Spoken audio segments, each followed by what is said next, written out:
¿Cómo están? Muy buenas noches. Damos comienzo a un nuevo episodio de La Última Palabra en esta temporada 2023. De aquí en adelante, completamente ya enfocado en lo que es el debate de este proceso constitucional que estamos viviendo nuevamente como chilenos y que tendremos que votar de manera obligatoria el 17 de diciembre, día domingo. Esta noche nos acompañan dos representantes, uno enfocado por la opción a favor y el otro por la opción en contra. Vamos a estar ahondando distintas temáticas, entre ellos lo que propone este texto en relación al Estado social, democrático de derecho, también salud, pensiones, educación y también analizando lo que es la contingencia política nacional.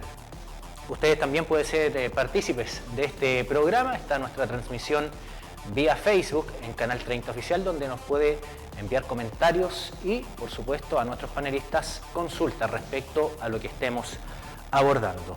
Sin más preámbulos, los pasamos a conocer. Sebastián Ramírez, secretario de organización del Partido Comunista en el Maule. ¿Cómo está, Sebastián? Bienvenido. Muy bien, Matías. Muchas gracias. Francisco, un gusto. Bueno, muy contento de estar acá para poder debatir los alcances de este proyecto constitucional que está ya de ser votado el 17 de diciembre. Y también nos acompaña Francisco Leighton, quien es comisionado político nacional de Evópoli. ¿Cómo está, Francisco? Buenas noches. Buenas noches, Matías. Buenas noches, Sebastián. Verdad que agradecido de la invitación de poder debatir y que los maulinos y maulinas se puedan enterar de este nuevo proceso y votar con información el día 17 de diciembre. Perfecto. Vamos a comenzar con lo que establece el primer artículo, que está vinculado al rol del Estado en este caso. Se menciona que va a ser un Estado social, democrático y de derecho, a diferencia del Estado que está contemplado en la actual Constitución de manera implícita como subsidiario. La pregunta es, ¿qué entiende cada uno de ustedes como un Estado social, democrático y de derecho?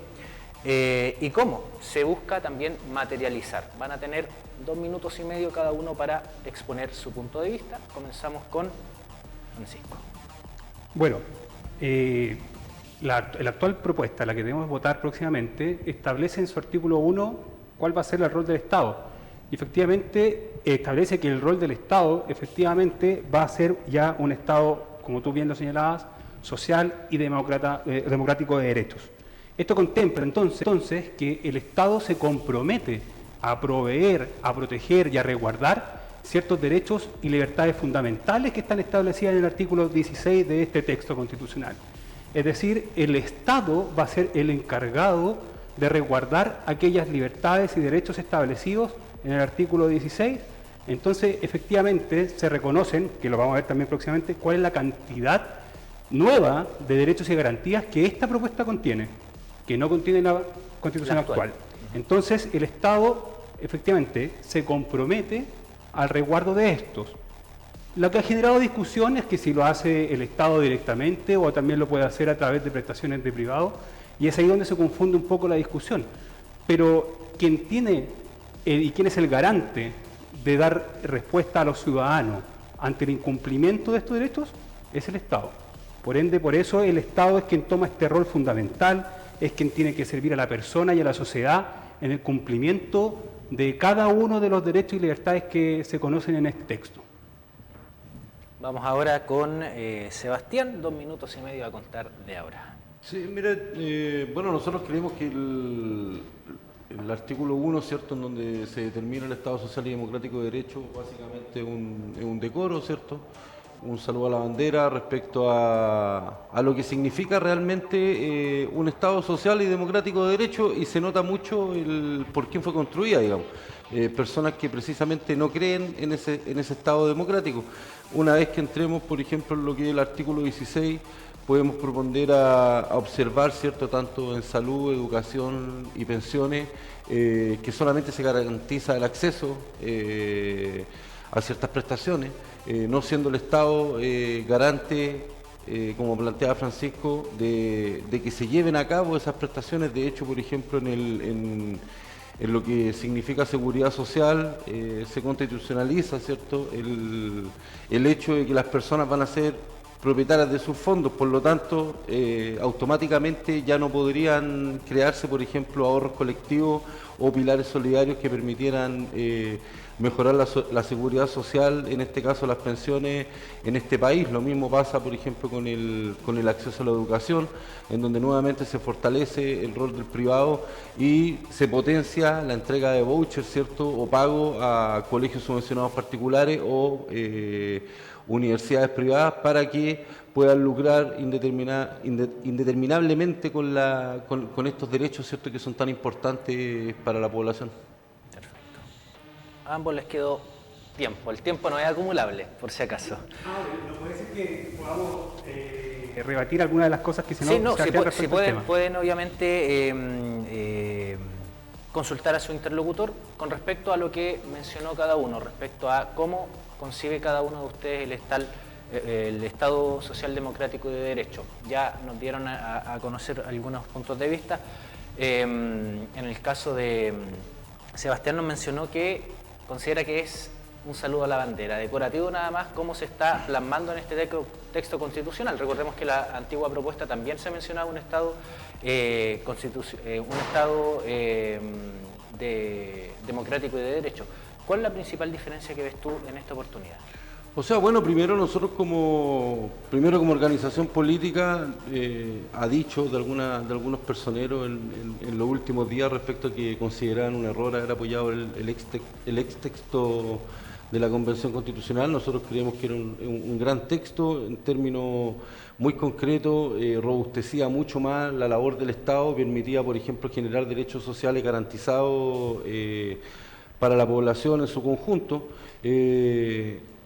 Eso evidentemente de la mano con lo que Chile estaba determinando respecto a la explosión social, ¿cierto?, el estallido social de octubre del 2019, que en definitiva contó con una campaña del terror que no permitió visualizar, ¿cierto?, esos avances que se están constitucionalizando, que no es culpa, digamos, de quienes votaron por el rechazo en la última propuesta constitucional, pero que evidentemente y en consideración de este texto va en detrimento evidentemente de lo que son las grandes masas de trabajadoras y trabajadores y por supuesto potencia a un mínimo porcentaje. O sea, en definitiva, cuando hablamos de salud y se potencia el acceso del privado, hoy día consideramos que el 20% de la población está en ISAPRE, el 80% en FONASA, y si damos vuelta a la pirámide, el 80% del fondo de salud, de los recursos de salud, se gastan en el mundo privado versus el 20% que se inclina hacia el mundo público. Por lo tanto, nosotros creemos que hay ciertos derechos que deben ser mejorados, deben ser potenciados, sobre todo en la seguridad social.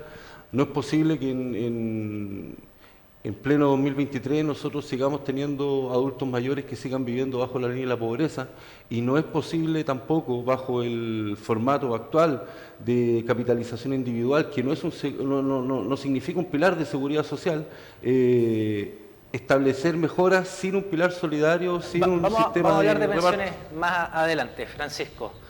Yo la verdad, con todo el respeto a Sebastián, escuché una cantidad de eslogan sin mencionar un solo artículo, sin mencionar ninguna norma de la propuesta.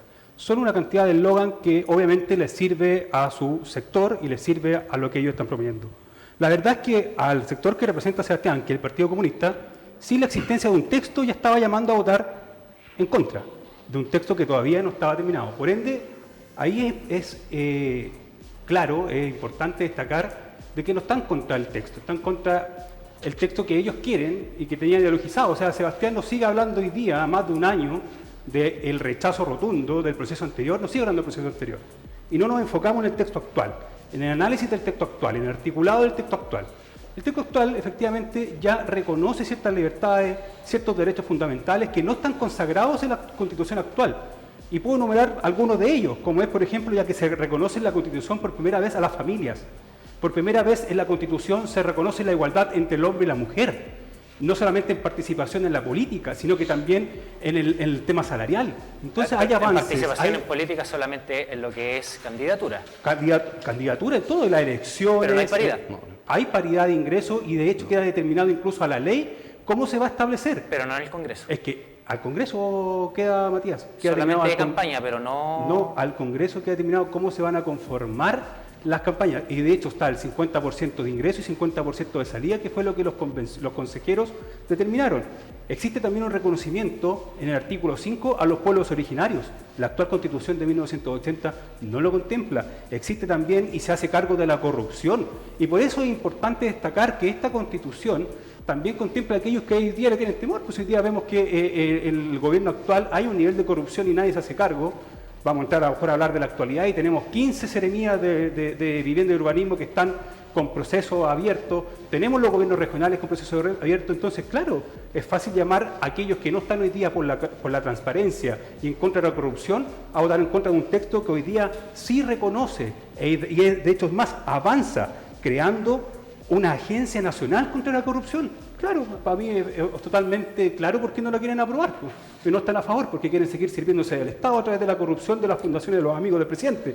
En seguridad tampoco vamos se a seguir contemplaba. avanzando y vamos a ingresar en materia de sistema de salud para no enfrascarnos en todo lo que pueda ser contingencia política, que vamos a tener un tiempo al final del programa. El derecho a la protección de la salud integral está contemplado en el artículo 16, número 22. Se menciona que el Estado protege el libre, universal, igualitario y oportuno acceso a las acciones de promoción, prevención, protección, recuperación y cuidado de la salud y de rehabilitación de las personas en toda etapa de la vida. Asimismo, le corresponderá en virtud de sus funciones rectóricas la coordinación y control de dichas acciones, considerando las determinantes sociales y ambientales de la salud en conformidad con la ley. Y el número, o sea, el inciso B, se menciona que es deber preferente del Estado garantizar la ejecución de las acciones de salud a través de instituciones estatales y privadas. Se reconoce aquí ambas sistemas en la forma y condiciones que determina la ley, lo que podrá establecer cotizaciones obligatorias. Cada persona tendrá el derecho de elegir el sistema de salud al que desea acogerse, sea este estatal o privado. Luego hay un inciso C, D y E. Con respecto al B, que ya lo mencionamos, el derecho de elegir el sistema de salud. Esto mantiene que la salud siga siendo vista como un bien de consumo. Le consulta a usted ahora, comienza Sebastián. Sí, absolutamente. Se establece y se constitucionaliza, ¿cierto?, el negocio de la ISAPRE. Ya hubo que hacer un salvataje por enésima vez en la historia al sistema privado de salud, que básicamente hoy día cubre a un segmento minoritario de la población, principalmente Cota 1000 y quienes viven en los sectores más acomodados de la población. Por lo tanto, eso visualiza claramente lo que es el fundamento de esta Constitución, una Constitución ideologizada, ¿cierto?, que profundiza el Estado subsidiario y profundiza el neoliberalismo en Chile. Por lo tanto, creemos que absolutamente no permite a los y las pobladoras poder tener un derecho fundamental como es tener una salud pública, digna y de calidad. Vamos ahora con Matías, Francisco. Nuevamente se falta la verdad sin mencionar un solo artículo. Artículo 16, mira, amigo, el articulado 16, numeral 22, 23, 24, 25, 26, están constitucionalizados. No, el artículo 16, Matías, todos los derechos que se establecen hoy día en el proyecto constitucional. El derecho a la protección de la salud no está en el 23, no, está en el 22. Y el artículo 22 no establece en ningún artículo, en ninguno de sus numerales ni letras, que se institucionaliza las ISAPRES. Tú acabas de leerlo en el texto. En ninguna de sus normas se estableció que se institucionalizan las ISAPRES.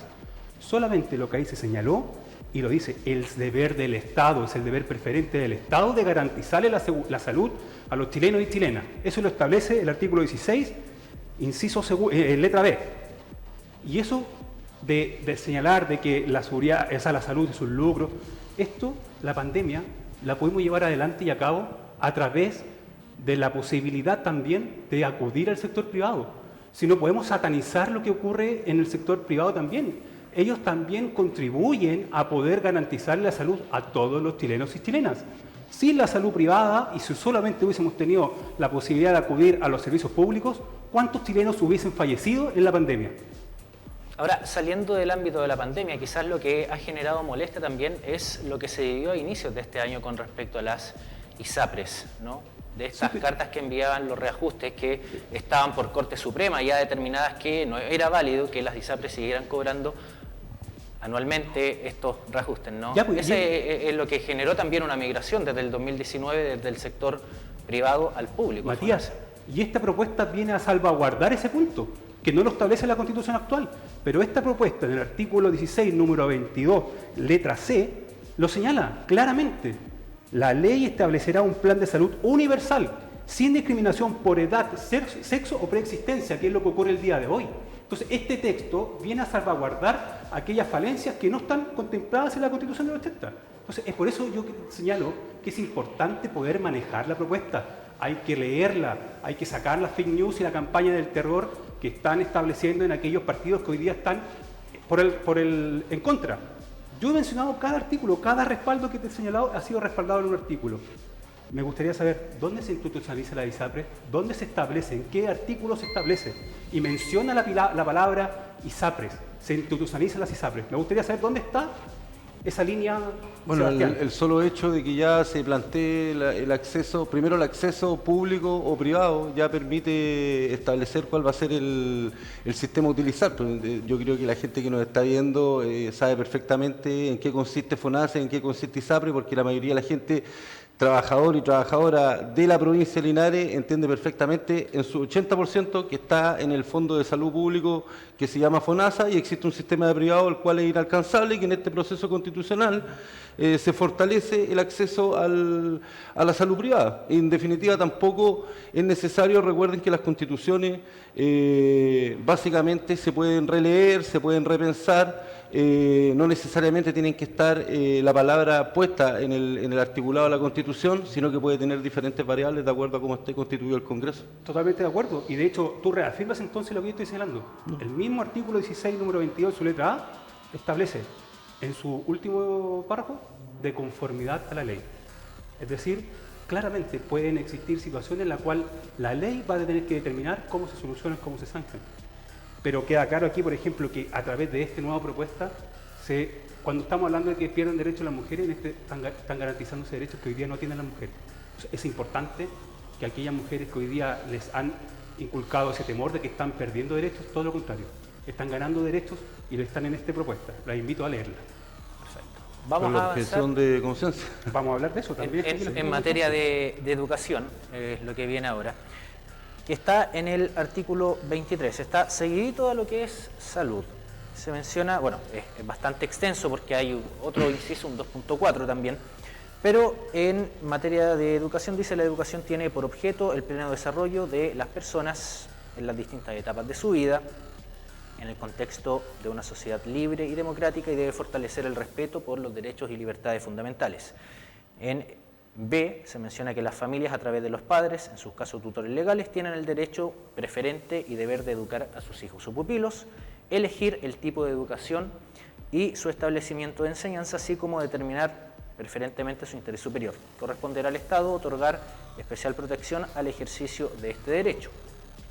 Y, bueno, me voy a saltar, porque no vamos a estar todo el programa leyendo. En el número E me quiero detener. Dice: la educación básica y educación media, son obligatorias, debiendo el Estado financiar y coordinar un sistema gratuito con tal objeto, destinado a asegurar el acceso a ellas a toda la población, garantizando el financiamiento por estudiante en establecimiento estatal y privado. En el caso de la educación media, la obligatoriedad se extenderá hasta cumplir los 21 años de edad. Con respecto a la letra E, dice que con este sistema conocido como voucher, que implica el financiamiento, como lo mencionábamos, por parte del Estado en establecimientos privados, con recursos fiscales finalmente, ¿queda el Estado en un rol de sostenedor y no garantizador de la educación? En ningún caso. De hecho, se establece lo mismo que tú nos acabas de leer, que le corresponde al Estado, no al establecimiento, al Estado otorgar especial protección al ejercicio de este derecho, no a los establecimientos, al Estado. Por eso cuando hablamos de que el Estado es garante, Y cuando hablamos de un Estado social, demócrata de derecho, se refiere a esto, que es el Estado que se interpone como un garante a dar respuesta a estos derechos. Y se establece un mecanismo en caso de que el mismo Estado no esté cumpliendo con estos derechos, que es el recurso de protección. Hay un recurso de protección que en caso de que aquellos alumnos o alumnas consideren que no se les está respetando su derecho a la educación, ellos pueden recurrir, sus padres, sus tutores podrán recurrir en caso de no estar dándose cumplimiento a ese derecho fundamental que está establecido en el artículo 16 de esta propuesta. Sebastián. No, sí, yo entiendo el fanatismo de la derecha, la verdad, en tratar de explicarnos lo mismo que existe hoy día, porque la verdad no veo cuál es la diferencia del 2023. Si pasáramos al 2017 con esta propuesta, básicamente quedamos en lo mismo. No hay una consagración del derecho a la educación, se fortalece nuevamente el pago de voucher a privados, tanto en colegios subvencionados particulares, no se nombra en ningún articulado lo que es la educación superior, ¿cierto? Y el proceso de gratuidad, por lo tanto también podría estar en riesgo aquello. Nuevamente yo pregunto no a la élite funcional de este país, sino a la gente común y corriente, ¿cuál es la libertad de elección que tienen hoy día las familias para poder establecer la educación de sus hijos? Porque en definitiva cuando nosotros vemos los resultados de la prueba PASE, PAES, la PSU, nuevamente la cota 1000 se lleva los mejores puntajes. Nuevamente los sueldos en las mejores universidades del país están establecidos para la gente que pertenece a los sectores más altos de la sociedad. Por lo tanto, lo que plantea Francisco es básicamente la mantención, ¿cierto?, del sistema de educación mirado como un negocio desde el modelo neoliberal. Por lo tanto, nuevamente estamos en presencia de una mentira al tratar de decirnos que se establece un Estado social y democrático de derecho, porque la verdad que en el mismo articulado se establece que no lo es. Ahora, con respecto a lo que menciona Sebastián, respecto a el tema de la gratuidad, más allá en el punto G, dice... no, es la letra dice, J. La ley contemplará mecanismos que aseguren la no discriminación arbitraria en el acceso y financiamiento de estudiantes a la educación superior. ¿Cómo se interpreta eso? Es que, mira, acabamos de escuchar hace un minuto atrás otra mentira más. Cuando Sebastián nos señala que no se mencionan los estudiantes superiores en este texto. Y el artículo 16, número 23 que estamos revisando en su letra J señala: el Estado proveerá la educación pública, pluralista y de calidad, el Estado garantizará el financiamiento de su establecimiento de educación, parvularia, básica y media, y en cualquier caso la ley podrá entregar financiamiento a sus instituciones de educación superior. Esto es otra situación más que contempla esta propuesta que no está contemplada en la actual Constitución. Es decir, se le entrega la ley en los procedimientos de cómo van a financiar a las instituciones superiores de educación. O sea, nuevamente nos señaló palabras muy lindas, eslogan que están acostumbrados a señalarlo, pero mintiendo. No se mencionan los estudiantes superiores, la letra J, y habla de la gratuidad de los estudiantes superiores. Yo no sé cuál es la diferencia con la actualidad, digamos. No sé cuál es el eslogan, lo que lo estamos estableciendo en la Constitución, lo que estamos conversando, el proyecto de su proyecto, No, el en proyecto donde se constitucionaliza, ¿cierto?, la entrega de voucher a privado, que lo dice ahí, ¿cierto? En el articulado, ¿cuál artículo señala artículo 16, articulado 24, educación, anda, letra B o C, aparece, ¿cierto? No, que es que es serio, no es No, letra es B que o esto C. es serio, amigos. Si por ejemplo, educación, artículo 16, punto 23, por eso le planteo, ¿cuál es la diferencia cuando se dice hoy día que se van a generar voucher tanto al mundo público como al mundo privado? Cuando usted me plantea que en el acceso a la educación superior se van a generar formas de financiamiento, hoy día ya existen. Tenemos el sistema de financiamiento CAE, por lo tanto... De rango constitucional. Por lo tanto, solo el hecho de que existiera el CAE para esta Constitución ya sería suficiente para financiar la educación superior de los estudiantes hoy día. Entonces pongámonos serios, ¿no? Cuando se lee esta Constitución se observa claramente que no es una Constitución que ponga un Estado social y democrático de derecho en la mesa, sino más bien potencia el rol del privado en la misma. Me parece que hay un desconocimiento respecto a lo que es materia de ley y lo que es materia constitucional. Efectivamente hoy día ya contamos con la ley de gratuidad, ¿cierto? Pero es una ley. Cuando se establece en la Constitución y tiene rango constitucional, quiere decir que tiene mucho más peso, porque la Constitución es la madre de todas las normas. Y reconocer la gratuidad en la Constitución es superior a la ley, a lo que se establece en la ley. Entonces es importante tener claridad de aquello. Entonces, por eso, insisto, no aparece en el proyecto. Lo aparece en la letra J, lo acabamos de leer también. No aparece tangencialmente, aparece el financiamiento. Vamos a seguir en materia. Vamos a seguir en materia de educación. En el apartado 2.4, que está también dentro del mismo artículo, se menciona la libertad de enseñanza.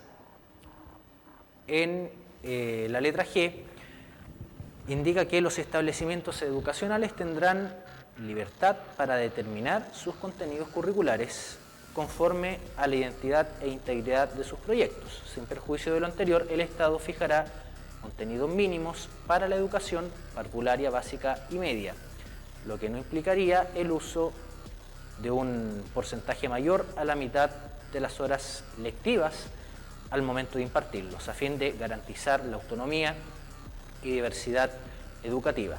Con todo, el Estado elaborará un programa con contenidos mínimos que comprenda el uso de la totalidad de la jornada escolar, el que podrá adherirse libremente de manera parcial o total de los establecimientos educacionales. Con respecto a esto, a lo que se acaba de mencionar, estas cuotas mínimas no fijadas por el Ministerio de Educación, ¿queda debilitada este organismo, el Ministerio? O sea, indudablemente, nuevamente, en lo que leemos, ¿cierto? Vemos la poca potencia o el poco músculo que se le quiere entregar al Estado en el desarrollo de las políticas públicas. El solo hecho de generar, ¿cierto?, estos mínimos comunes, ¿para quién? Para proyectos educativos, ya sabemos quiénes los tienen. En definitiva, no hay que ser, digamos, mago para entender que nuevamente la élite económica en Chile quiere establecernos una constitución a la medida de ellos, para poder sacar ventaja y seguir mejorando las condiciones de sus niños, niñas y adolescentes. Nosotros creemos que el Estado debe tener un rol fundamental en el proyecto educativo, evidentemente sin seco, pero claramente con un rol potenciador, ¿cierto?, de ciertas ideas, fuerzas que permitan el mejor desarrollo, sobre todo de los niños más vulnerables de este país. Francisco. A todos los que nos están escuchando, ¿les suenan los SLEP, los Servicios Locales de Educación Pública? ¿Les suenan niños de la región de Atacama con un terremoto educacional con más de 60 días sin asistir a sus clases, sin poder cerrar su aula, o sea, su curso, sin poder cerrar el año escolar? ¿Les suena tener a profesores que llevan más de 60 días paralizados y recibiendo su remuneración, sin estar impartiendo la educación? Bueno, eso es lo que ha liderado el Partido Comunista hace bastantes años ya y se ha visto acrecentado en este 2022-2023. ¿Dónde? En Atacama, acabo de señalarlo. ¿Lideramos nosotros? El ministro de Educación comunista, las SLEP fueron implementadas en el gobierno, implementadas y propuestas en el gobierno de la presidenta Michelle Bachelet, en donde el actual ministro de Educación, Cataldo, fue uno de los impulsores y precursores de esta pésima política pública que hoy día nos tiene asumido en un terrorismo. Eso es falso, en un terremoto era asesor de la ministra Vallejo en ese tiempo, el ministro y el Partido Comunista de quien estaba en el Ministerio de Educación. Y desde el 2011 a la fecha ya vemos cómo está la educación, cada día peor. Es por eso que es importante ahí poder garantizar también otras opciones a la educación, no solamente pensar en entregarle al Estado porque es un pésimo administrador hoy día que ha demostrado de la educación. O sea, yo no sé cómo pensarán las 500.000 familias que desde el año 2011 se han beneficiado con el proyecto de gratuidad de la educación superior. Yo creo que una cacheta en la cara, básicamente para la gente que nos está viendo, ¿cierto? Y está razonando este texto, porque la gratuidad impulsada por el gobierno de la presidenta Michelle Bachelet, ¿cierto?, ha permitido que más de 500.000 familias hoy día puedan no me respondiste, incluir a sus niños. Disculpe, no. Gratuidad con la SLEP. No mezclemos temas. En el tema de la gratuidad, entonces 500.000 alumnos, ¿cierto?, se han visto beneficiados por la gratuidad. Por lo tanto, desde el año 2011 yo no veo el detrimento hoy día en lo que es la educación. Respecto a lo de SLEP, evidentemente los procesos de cambios de paradigma, en este caso 40 años de municipalización, ¿cierto?, de la educación, el generar el cambio y traspasarlo a un organismo público, ha traído consecuencias que en algunos casos se están tomando las medidas del caso, como en la región de Atacama, ¿cierto?, donde el ministro está trabajando incansablemente en pos de poder llegar al final de año estableciendo ciertas mejoras para los profesores, mejorando ciertas condiciones en algunos establecimientos educacionales, pero yo también le quiero decir a la gente que nos está escuchando que en definitiva la fake news y lo que plantea Francisco es completamente falso, porque en algunos casos en la región de Atacama hay colegios en donde los baños están destruidos hace 5 años. Por lo tanto, mi pregunta es, ¿qué es lo que hizo el ex gobierno del presidente Piñera por fortalecer los colegios públicos de la región de Atacama para no llegar a esto el año 2023? Te lo devuelvo y te lo respondo, ya que me empezaste. 2 años que lleva este gobierno y señala los mismos problemas de hace 7 años. En 2 años, tu gobierno no ha impulsado ninguna medida. Por el contrario, estamos peor. Hay más deserción escolar, ¿cierto? Tenemos paralizaciones en los colegios emblemáticos porque están tomados y cooptados por la ideología comunista y de izquierda y que no pueden entrar a clase aquellos alumnos que antes de excelencia. Las SLEP, si tú me dices que es una fake news lo que está pasando en Atacama, me queda claro por qué no se van a solucionar estos problemas.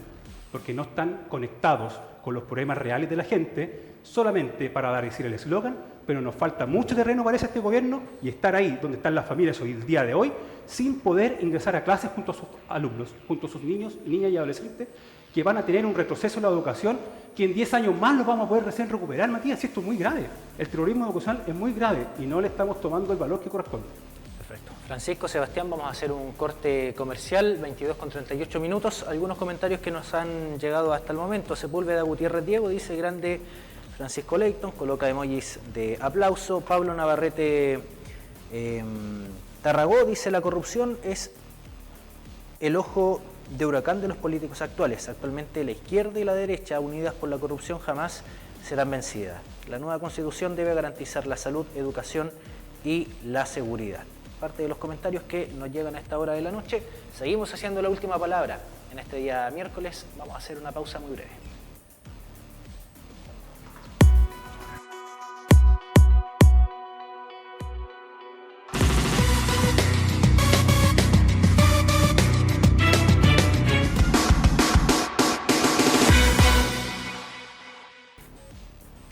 (22:42 minutos). Seguimos haciendo la última palabra aquí por las pantallas de Canal 30 con Sebastián Ramírez y Francisco Leighton en el debate de esta propuesta de constitución que será sometida a plebiscito el 17 de diciembre. Antes de continuar con el debate, indicarles que TV Cable Los Comillas, Multicom Maule, la familia Illich y Canal 30 han impulsado esta iniciativa, la 5ª versión de los cuentos cortos Dr. José Illich Toro, versión adulta, y la 3ª para escolares. Podrá encontrar las bases de este concurso en nuestras redes sociales de Facebook de cada una de las empresas TV Cable Los Comillas, Multicom Maule, solicitarlas presencial también en las sucursales de TV Cable Los Comillas y Multicom y a través del correo cuentoscortos30@gmail.com. El plazo de envío de los escritos es hasta el 31 de diciembre. Obviamente hay premios en efectivo considerados para los que obtengan el primer, segundo, tercer lugar y la mención honrosa. Así que invitados todos a participar. La ceremonia de premiación se estará efectuando en abril de 2024. Vamos ahora a pasar a materia que está vinculado a pensiones o seguridad social. Sabemos que actualmente las mujeres jubilan a la edad de 60 años, 65 en el caso de los hombres, y lo que se menciona con materia de derecho a la seguridad social, artículo 16, número 28, el Estado garantiza el acceso a prestaciones básicas y uniformes establecidas por la ley, sea que se otorgue a través de instituciones públicas o privadas, resguardando a las personas de la contingencia de vejez, discapacidad, muerte, enfermedades laborales, sin perjuicio del establecimiento de otras contingencias o circunstancias fijadas en la ley. La ley podrá establecer cotizaciones obligatorias.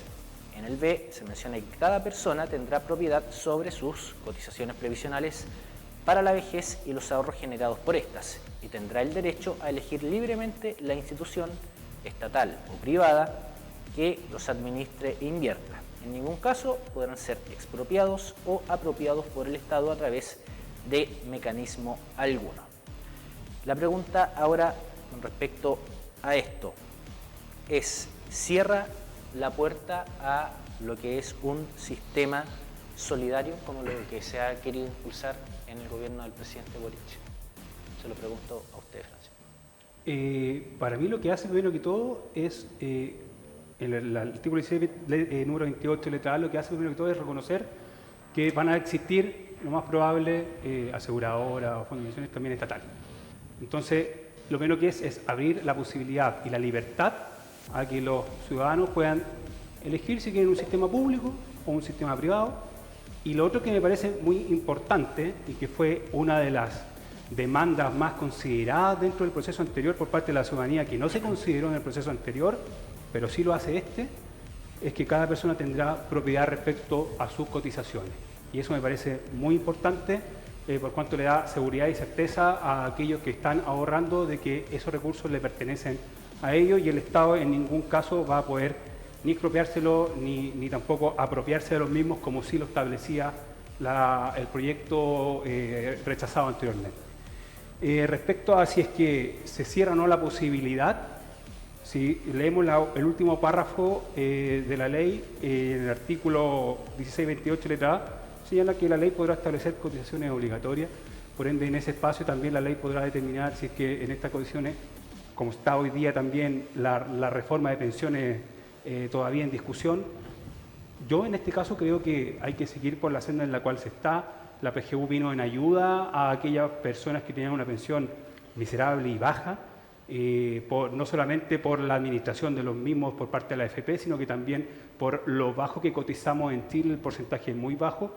Por ende, si es que ese porcentaje hoy día del 6% pasara directamente a aquellas personas que tienen una muy baja remuneración, les va a ayudar considerablemente, y espero que la PGU también, el gobierno, pueda presentar algún proyecto que vaya luego en aumento, dejando de lado la discusión ya de pensiones, de la reforma de pensiones, pero primero que se haga cargo de mejorar ahora ya la pensión garantizada universal de aquellos chilenos y chilenas que lo están esperando con ansia. Sebastián. Sí, bueno, en la misma lógica yo creo que profundiza lo que es el sistema de AFP, de capitalización individual, ya sea público o privado. Una AFP estatal no vendría a cambiar mucho las condiciones. Hoy día una mujer cotiza en promedio en su vida, genera una renta de 110.000 pesos y un hombre de 184.000 pesos. Lo que no se establece en este proyecto constitucional y nos parece aberrante es un sistema de seguridad social. ¿Qué significa eso? Que existe un sistema que proteja a los y las trabajadoras una vez que ya no están en vida útil laboral, y que tenga tres pilares fundamentales: uno, el rol cotizante, ¿cierto?, del trabajador; el rol cotizante del empleador, ¿cierto?, que poco lo nombra la derecha en lo general; y el rol del Estado, que en este caso, por ejemplo, el Estado aquí en Chile se hace cargo a través de la PGU. Aumentar la PGU, indudablemente, podría ser un avance. Nuevamente el Estado haciéndose cargo de las malas políticas que desarrollan los privados, ¿cierto? Solamente en una mujer el ingreso a la PGU podría significar, ¿cierto?, el doblar lo que es capaz de generar el ahorro forzoso de los y las trabajadoras a través de la capitalización individual. Por lo tanto, nosotros, evidentemente, en la pregunta ¿se cierra la puerta a un sistema solidario? Nosotros, claro que entendemos que se cierra la puerta a un sistema solidario con este proyecto de constitución. Yo creo que en un modelo neoliberal como el cual estamos insertos, cuando uno le dice a la gente que su dinero va a ser ocupado para financiar las pensiones de los adultos mayores, muchas veces resulta chocante. La verdad de las cosas es que en cualquier sociedad moderna lo que se establece, ¿cierto?, es que quienes ya no están en vida laboral útil sean potenciados por quienes sí están trabajando, y la única forma de generar mejores pensiones, no aquí en Chile, sino que en el mundo, y salir del sistema, de un sistema, ¿cierto?, brutal, que son 16 países en el mundo en el cual está establecido, y poder generar mejores pensiones es precisamente creando un sistema solidario de pensiones que, bueno, sin ir más lejos, antiguamente existía lo que es el pilar solidario, que fue creado por el gobierno de la presidenta Bachelet en el año 2008, porque hasta el año 2008 las personas que no tenían cotizaciones o que no tenían renta o no les quedaba plata en los fondos de AFP no ganaban ni un peso. Por lo tanto, nosotros sí creemos que ese es un sistema y que ahora fue mejorado por la PGU.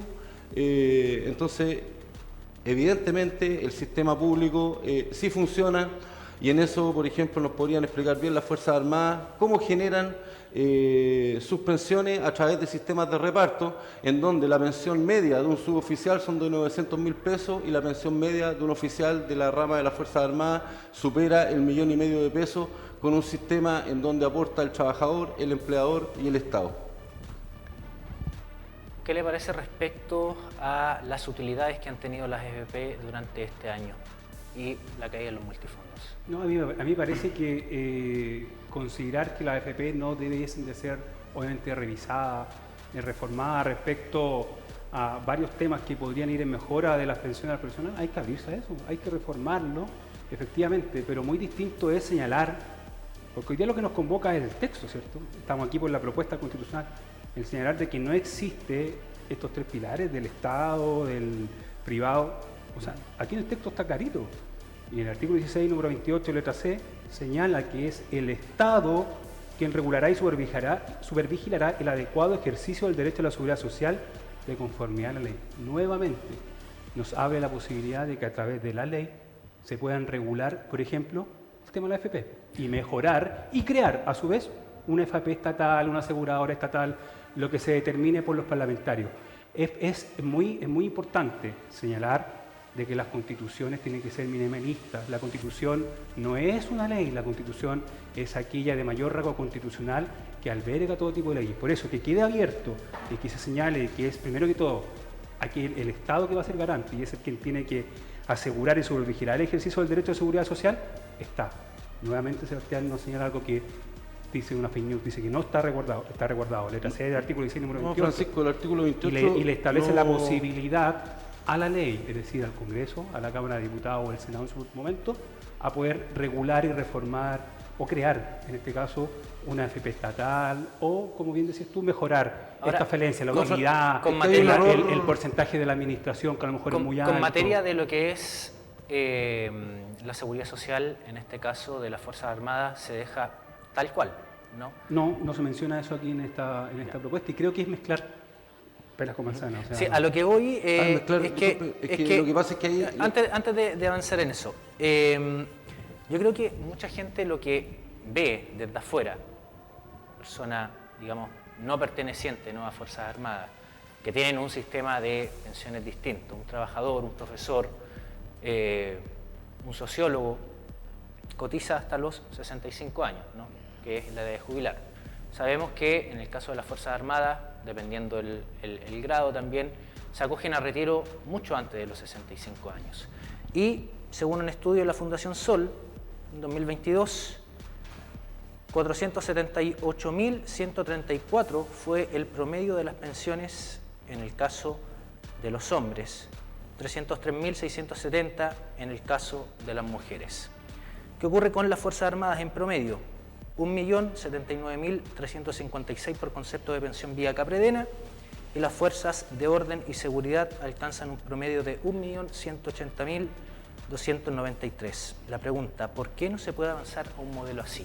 Matías, porque hay un sesgo, no, disculpa, lo que pasa es que él ya lo planteó, lo que pasa es que hay un sesgo y hay acá lo que está planteando Francisco es realmente una aberración respecto a lo que es un sistema de seguridad social, y ahí impone toda su ideología perversa, ¿cierto?, respecto a las pensiones que deben recibir los chilenos y chilenas. Cuando la Constitución plantea el hecho de que los fondos van a ser inexpropiables, ¿cómo se construye un sistema de seguridad social? Cualquier persona que, por ejemplo, ha vivido en países donde existe un sistema de seguridad social robusto, entiende perfectamente que tiene que cotizar y que esa cotización va, ¿dónde? Al sistema de seguridad social. ¿Para qué? Para poder resguardar salud, educación, vivienda, una vez que tú ya no estés habilitado para trabajar. O sea, con las pensiones tú quieres resguardar eso. Evidentemente, no, eso es un sistema, es un sistema de seguridad social, pues, señor Francisco. No, lo que pasa es que lo que usted plantea, lo que se recauda por pensiones es para las pensiones. Lo que usted plantea, lo que plantea Francisco y lo que plantea Matías, esa es la realidad. Cuando indica la Fundación Sol el 2022, que incluye la PGU por lo demás, que la pensión mínima de una mujer son 301.000 pesos y el del hombre son 380.000 pesos, el autofinanciamiento de la pensión es lo que le debería importar a usted, don Francisco. ¿Cuánto es la capacidad que tiene un trabajador hoy día en Chile de autofinanciarse una pensión digna? Y la realidad le indican los números, en definitiva el dato mata el relato. Por ejemplo, cuando dice de que no, lo que pasa es que entremos con pera y manzanas con el tema de las Fuerzas Armadas, que estamos hablando de superhéroes. No se pueden tocar no se puede copiar el sistema, parece... no se puede copiar el sistema de Fuerzas Armadas y extrapolarlo al resto de la sociedad civil. Me parece, Sebastián, que diste pero en el punto de por qué es tan importante votar a favor por esta propuesta. Artículo 16, número 28, letra B. La inexpropiabilidad y apropiabilidad del Estado de estos recursos. Porque sus pensiones, lo acaba de decir acá, no son interés de las pensiones. Quieren ocupar el dinero para educación, bolso saco roto, para salud, bolso saco roto, las filas siguen aumentando, en educación los colegios siguen sin tener la asistencia correspondiente. O sea, las pensiones no son para eso. ¿Y para qué son? Para las pensiones. ¿Pero cuánto paga la pensión, amigo? Pero tú estás distribuyendo la... tú lo acabas de decir, ¿quieres repartir los recursos de las pensiones? En salud, en educación, es decir, esto es fatal. Serio en la discusión. Por suerte, por favor. La gente que nos está escuchando le acaban de dar datos, 110 mil pesos autofinancia una mujer, 184 mil pesos autofinancia un hombre. ¿Cuál es la pensión que están ustedes potenciando en esta propuesta constitucional? Justamente esto, de que los políticos inescrupulosos, corruptos, con falta de transparencia, sigan y administren los recursos en educación, en salud, en fundaciones, en vivienda, de pensiones. ¿Y tú qué acabaste de decir? Estamos hablando de pensiones. Tú acabaste de decir de que hay que ir a un fondo solidario para financiar. Exactamente. No, las pensiones son para pensiones. Señor, sistema de seguridad social. Según lo veo, lo que menciona Sebastián es que los fondos sean invertidos en sectores. ¿No? O sea, ¿cómo vas a invertir en educación y en salud? Mire, dos cosas. Primero, en los sistemas primero hay que entender lo que es un sistema de seguridad social. Los sistemas de seguridad social están construidos precisamente para que cuando una persona deje de estar habilitado laboralmente pueda tener viviendas, tanto en comodato, en arriendo, en permuta, etcétera, salud, educación. Eso funciona en muchos países del mundo. Eso es un sistema de seguridad social que aparte incluye un pago de cotización que ¿quién aporta? ¿Quiénes están hábiles laboralmente? ¿Qué es lo que plantea Francisco en su proyecto? Que claro, se enfrascan que no, que vamos a invertir en salud, en educación, que las fundaciones... La realidad, el dato mata el relato. Hoy día la pensión autofinanciada de un trabajador en Chile, ¿cuánto es? ¿Alcanza para la pensión de fin de mes? Sí. ¿Sabe usted que incluyendo la PGU no alcanza ni siquiera a cubrir la línea de la pobreza? Entonces, por lo tanto, díganle a la gente que ustedes no están potenciando la jubilación de las personas, sino que lo que están haciendo es favorecer, ¿cierto?, a una élite económica, que eso lo vamos a ver más adelante en el tema de contingencia, porque hay harto tema que ha nombrado harto la corrupción, Francisco. Vamos a seguir. Y yo creo que el paladín anticorrupción... Vamos a seguir con los eslogan. Acá Sebastián acaba de enseñar el dato mata relato. Dato mata relato. El sistema de seguridad social que tú nos señalas se implementa aquí, a poquitos kilómetros nuestros, por nuestro vecino Argentina, el cual hoy día está en la ruina. No puede ni entregar las pensiones a sus ciudadanos. ¿Por qué? Porque el Estado, los corruptos, como le llaman ya la casta política de derecha y de izquierda, voy a ser muy categórico, no solamente de gente de izquierda, pero ha estado gobernando mucho más años la gente de izquierda en aquel país, el peronismo. Se gastó la plata, se fundió la plata del esfuerzo de todos los trabajadores argentinos y argentinas. Eso yo no lo quiero para mi país, por eso llamo a votar a favor. Vamos a votar en materia internacional por el artículo 128. Es completamente falso. Lo que nos aboca es, por favor, Argentina cuesta extremadamente más plata. Guardar los fondos. En vista de la hora vamos a leer algunos comentarios y vamos a ir finalizando el programa, viendo si alcanzamos a ahondar sobre el derecho de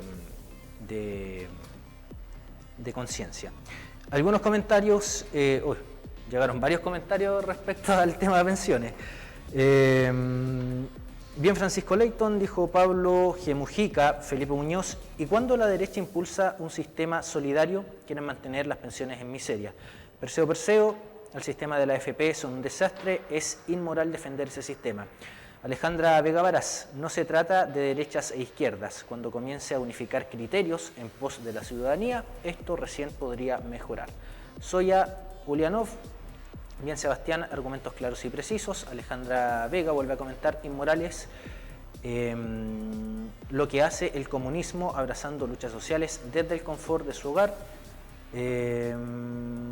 tal como nuestras autoridades. José Lavín, el Estado social de derechos es una farsa, no asegura derechos sociales porque es una constitución por y para los que no necesitan derechos sociales, es decir, las derechas y los empresarios. En contra, menciona Felipe Muñoz. Francisco, este proyecto de constitución es lo menos minimalista que hay. José Lavín, el sistema de reparto o solidario existe en la mayoría de los países de Europa. En Chile solo existe en las Fuerzas Armadas. Felipe Muñoz, exacto, los militares se llenan los bolsillos y el pueblo vive con pensiones en miseria. Paz Ramírez dice, bien Sebastián. Felipe Muñoz, otra vez comentando, concuerdo con Sebastián, más claro imposible. Vicente Moraga, es que nadie quiere tu sistema solidario, o no se enteraron con el rechazo, un sistema quebrado en todos los países donde se ha aplicado. Paz Ramírez, ¿cuál eslogan? Es la realidad, don Francisco. Y Perseo dice, los políticos más corruptos son de la UDI y Renovación Nacional.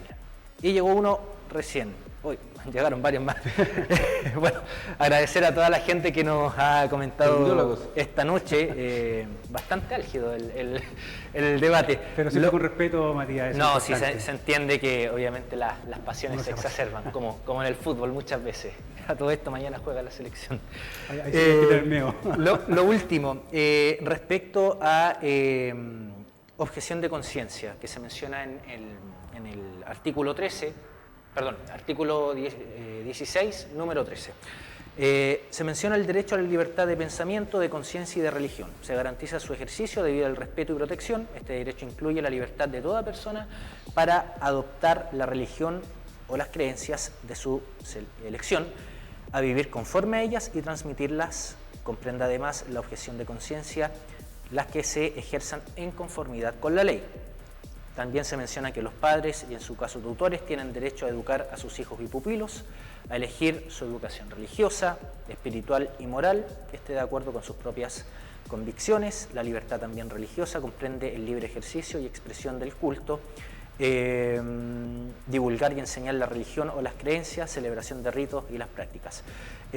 Con respecto a este derecho, que también ha sido bastante comentado, se ha mencionado que por algunos es un caballo de Troya, respecto a posibles problemáticas que podría traer, en el caso de sostenedores quizás negar matrícula a hijos que no sean de padres casados, en fin, ha dado para mucho. Con esto mismo, ¿ustedes consideran que es un avance o un retroceso, Francisco? Primero que todo, aclarar de que aquí hubo una corrección por parte de los expertos y el Consejo. Que hay otra fake news ahí con lo que tú terminaste señalando, de hecho, como pregunta. La conciencia institucional se eliminó. Se eliminó, no está en el texto. No habla de conciencia institucional porque ese artículo se eliminó, ese numeral se eliminó. Y lo que quedó es la conciencia en este caso, o la objeción de conciencia de las personas. Por eso habla de la libertad de culto. Qué mejor que tener la libertad, todos aquellos que quieran participar de algún culto, religión, poder hacerlo en el que ellos estimen conveniente. Me parece lo más razonable en los tiempos que hoy día estamos viviendo. ¿Qué más razonable que entregarle la libertad a las personas, o en este caso a los padres, o a los educadores o curadores, de poder matricular a sus hijos en los colegios que ellos establezcan que es correspondiente a su culto? O sea, me parece que esto es un avance, en ningún caso es un retroceso. Ahora, viendo la política comparada, hay constituciones en otros países, acá a nivel latinoamericano está en Ecuador, está también en Paraguay, está también en Brasil. Uno puede ir viendo, comparando, y principalmente cómo se aborda este derecho en las otras constituciones está muy enfocado en, por ejemplo, eximirse de lo que es el servicio militar. También, obviamente, abordan lo que es el tema de religión. Pero con respecto a lo que mencionábamos, de hecho, la consejera Hut votó en contra de este derecho. Justamente, votó en contra de la objeción de conciencia institucional. Institucional. Pero ojo, que aquí dice que va a quedar determinado también por la ley. Es que eso es justamente lo que queda determinado en la ley, es lo que tú señalas. Por ejemplo, puede existir la ley que señale que el servicio militar es obligatorio independientemente de si es que alguien objeta o no lo que tú nos acabas de señalar. Entonces, se le entrega la ley. Recordemos que esto no es que la aprobamos el día 17 o estamos a favor y se empieza a aligerar el tiro. Tiene un montón de normas transitorias que van a establecer qué reformas o qué leyes se van a tener que aprobar para poder tenerla hoy día ya en vigencia. O sea, por eso es importante tener claridad de eso. Es importante nuevamente de que no comencemos con la fake news. Conciencia institucional no está. Perfecto. Que no sea tema. Sebastián. Sí, mira, yo nuevamente planteo el hecho que la derecha nos intenten poner términos para después hacer lo contrario. Yo me acuerdo del ex ministro Alamán, contrario al divorcio, ¿cierto? Fue el primer divorcio que se generó en la historia de Chile una vez que se decretó la ley, pese a haber votado en contra. La libertad de culto, bueno, todo me parece en lo general, la libertad de culto, la libertad de enseñanza, en términos ciertos de proyecto educativo más que otras libertades, me parece muy bien. El tema es que se deja, por ejemplo, al escrutinio del Congreso, ¿cierto?, la determinación de ciertas leyes que en algún momento podrían ser regresivas, que nos parece peligroso, sobre todo considerando, por ejemplo, la objeción de conciencia en el aborto. Ya lo vivimos en la promulgación de la ley de 3 causales hace 6 o 7 años atrás, respecto, ¿cierto?, a algunos médicos que incluso fueron acusados por la misma situación de la objeción de conciencia. Y nosotros creemos que debe haber libertad tanto en el proyecto educativo, tanto en el tema de la ley de aborto, que permita que la gente desarrolle las situaciones como más le parezcan, pero no que sean, por ejemplo, objetadas en caso de que el sostenedor, en este caso un proyecto educacional, considere que cierta persona, por ejemplo, por ser ateo o por ser laico, no podría estudiar en un colegio católico o viceversa. Y eso tiene que ser bien amarrado y que queden, por ejemplo, encuadrados en el tiempo justo, para que no volvamos a vivir situaciones como las que se vivieron en el pasado. Pero Sebastián, ¿dónde señala eso el texto? No, estamos hablando de lo que señala en la libertad de culto. Lo que pasa es que las constituciones, Francisco, yo no sé si no se lo hemos explicado a la gente, es un gran marco. Esta es la casa, supuestamente esta debería ser la casa de todos. No necesariamente en las constituciones tiene que ir todo enmarcado en piedra, pero sí deja abiertas muchas posibilidades que el Congreso puede determinar. Pero ¿qué más democrático que entregárselo a la Constitución, a la Cámara de Diputados y Diputadas? ¿Qué más democrático que eso? No, lo que pasa es que cada 4 años se cambian cámaras de diputados y diputadas, por lo tanto hay que establecer quórum específico para que ciertas leyes se mantengan en el tiempo, porque en definitiva, por ejemplo, un Congreso podría venir a cambiar todo bajo la lógica que tú me lo Pero si tenemos una democracia representativa, ¿por qué tú te vas a abocar de que tiene que ser lo que tú señales es lo que tiene que estar? Yo creo que es la ciudadanía la que tiene que elegir. Yo creo que hay cosas que tienen que estar enmarcadas en lo que la Constitución, bien encuadrado, ¿cierto? Y no dejar la mayoría circunstanciales de ningún sector, ni para un lado ni para otro, ciertas cosas que son de interés público y que pueden ir en favor, ¿cierto?, de mejorar, ¿cierto?, salubridad pública, como el caso de la objeción de conciencia y en la ley de aborto en 3 causales. Disculpa que interrumpa. Creo que es importante destacar de este artículo, el artículo 16, el número 13, la letra D. La letra D, que viene a dar protección a las iglesias que han sido quemadas e incendiadas en la revuelta del estallido social de 2019. Vimos una cantidad importante de cultos y en la dictadura, quemados. En la dictadura quemaron iglesias. Me imagino que sí, personas, y lo encuentro detestable. Lo encuentro detestable. Yo creo que criminalizar la protesta social por una minoría que generó estos daños, yo creo que estoy señalando es una falta de respeto. Estoy señalando hechos concretos. El 2019 todos pudimos ver a través de la televisión pública cómo se quemaban iglesias, cultos. Lo vemos todos los días, todos los meses. Uno puede ver lo que ocurre en la Araucanía con la quema de iglesias, quema de colegios. Y este artículo, todos los meses, cualquier atentado contra templos y sus dependencias en contrario a la libertad religiosa. Me parece que es un avance. Perfecto. Muchas gracias, Sebastián. Muchas gracias, Francisco, por haberse dado cita esta noche en La Última Palabra. Invitación abierta para asistir nuevamente. Quizás con otros panelistas vamos a ir cambiando, pero por de pronto comunicarle a toda nuestra audiencia que nos ha seguido, ya sea en la transmisión de Facebook o a través de TV Cable Loncomilla y Multicom Maule en las distintas comunas, que de aquí hasta lo que es días antes del plebiscito vamos a estar ahondando sobre esta propuesta de constitución. Siendo las 23:09, muchas gracias por su preferencia y sintonía. Nos vemos el próximo miércoles. Chao, chao.